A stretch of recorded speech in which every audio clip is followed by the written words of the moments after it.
Radhe Krishna friends, कैसे हैं आप? आशा करती हूँ स्वस्थ होंगे। भोलेनाथ की कृपा आप हम सब पर बनी रहे। सुनते हैं 2025 श्रावण मास की पुत्रदा एकादशी व्रत कथा कि जिसके सुनने से लक्ष्मी नारायण की कृपा अपार प्राप्त होती है।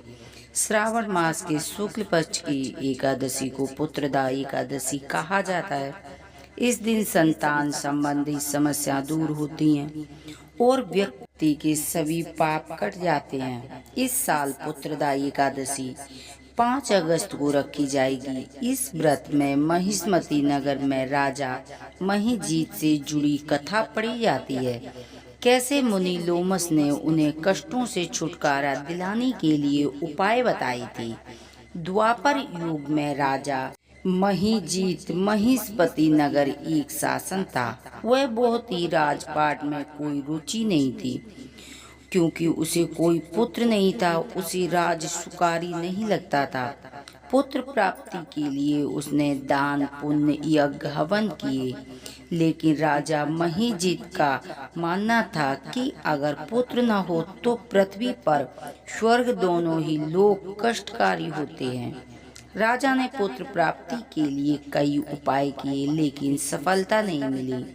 इससे वह बहुत दुखी हो गए। वृद्ध अवस्था आई हुई देखकर राजा अपनी प्रजा और विद्वानों को बुलाकर कहने लगा कि मैंने इस जन्म में तो कोई पाप नहीं किया है। मेरे खजाने में अन्याय उपार्जन किया हुआ भी धन नहीं है। इसके अलावा मैंने देव मंदिरों, गृहस्थों और ब्राह्मणों का भी धन नहीं छीना।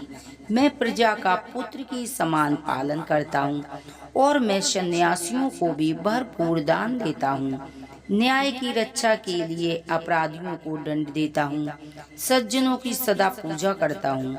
इस प्रकार धर्म युक्त राज्य करता हूँ, लेकिन फिर भी मेरा कोई पुत्र नहीं है। उनके कारण मैं दुख पा रहा हूँ।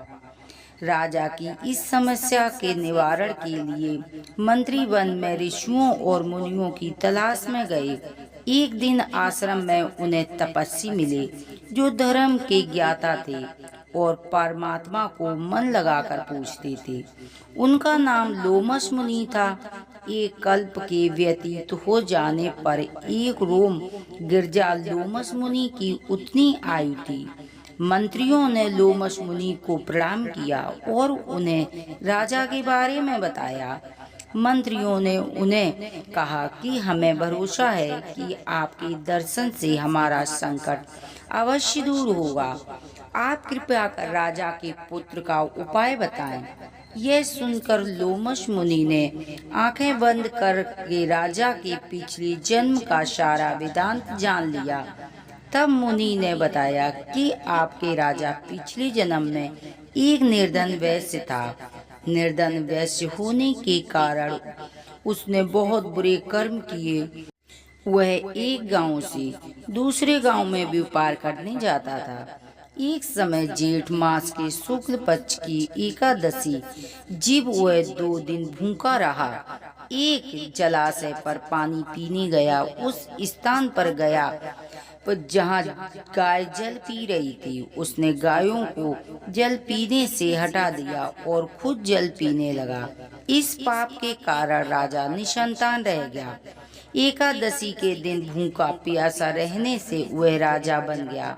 प्यासी गायों को जल पीते हटा देने के कारण पुत्रहीन बनकर दुख भोग रहा है। मंत्रीगणों ने कहा, हे मुनि, आप तो उपाय बताएं जिससे राजा का ये पाप नष्ट हो जाए और उन्हें पुत्र मिले। लोमस मुनि ने उत्तर दिया कि श्रावण मास के शुक्ल पक्ष की एकादशी पुत्रदा एकादशी कहते हैं।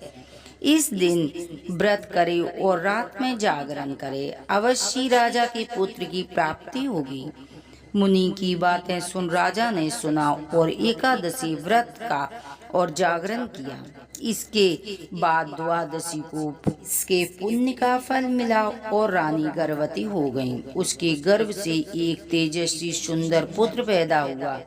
इसीलिए श्रावण मास की एकादशी को पुत्रदा एकादशी कहते हैं। संतान की कामना करने वालों को इस व्रत को करना चाहिए। इससे सब पाप छूट जाते हैं और व्यक्ति मोक्ष को प्राप्त होता है। पुत्रदा एकादशी वाले दिन आप लड्डू गोपाल को घर में लाके और उनकी विधिवत प्राण प्रतिष्ठा करके आप उनकी विधिवत लालन पालन सेवा करेंगे तो आपको संतान की प्राप्ति अवश्य होगी।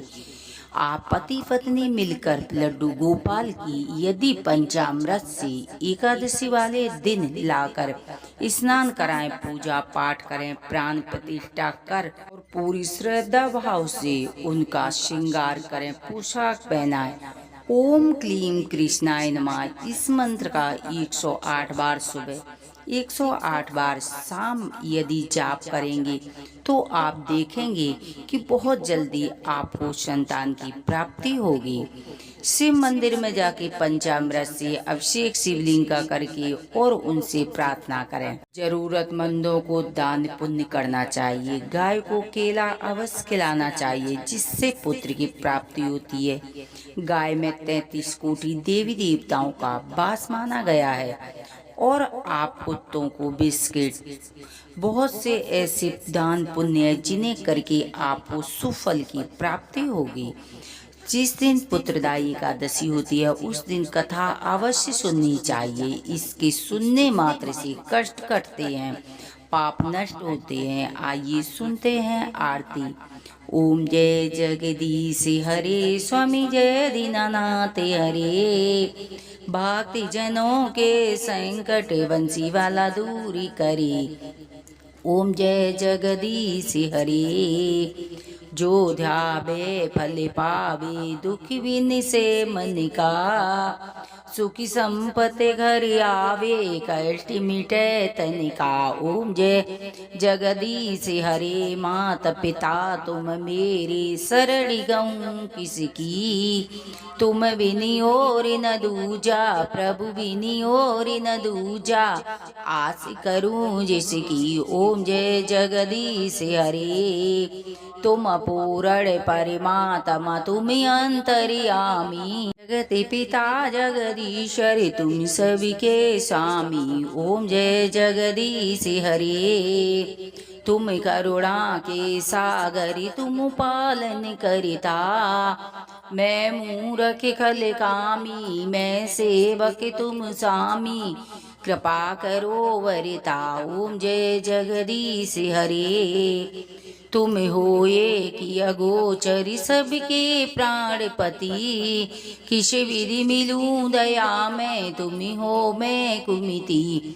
ओम जय जगदीश हरे, दीन बांध दुख हरता, ठाकुर तुम मेरे, अपने हाथ उठाओ, अपनी शरण लगाओ, द्वार पड़ा तेरी। ओम जय जगदीश हरे, विषय विकार मिटाओ, पापी हरो देवा, श्रद्धा भक्ति बढ़ाओ, संतन की सेवा। ओम जय जगदीश हरे, तन मन धन सब कुछ है तेरा, तेरा तुझको अर्पण क्या लागे मेरा। ओम जय जगदीश हरे, श्री श्याम सुंदरी जी की आरती, जो कोई नर गावे, स्वामी प्रेम सहित गावे, कहत शिवानंद स्वामी, भजते हरि हरि स्वामी, मन वांछित फल पावे। ओम जय दीनानाथ हरे, कर्पूर गौरम करुणावतारम, संसादिसारम भुजनेन्द्रिहारम, सदा वसंतम हृदयारिविंदे, भवम भवानी सहितं नमामि। तुमेव माता च पिता तुमेव बंधु च सखा तुमेव। जो कथा पढ़ता है, सुनता है और दूसरों को सुनाता है, उन पर लक्ष्मी नारायण की कृपा सदैव बनी रहती है। यदि हमारी कथा कहानी आपको पसंद आती है तो प्लीज चैनल को सब्सक्राइब करें, वीडियो को लाइक करें, कमेंट में हर हर महादेव लिखना न भूलें। हर हर महादेव की जय बोलो, मैया पार्वती की जय। आप सभी को पुत्रदा एकादशी की बहुत बहुत शुभकामना।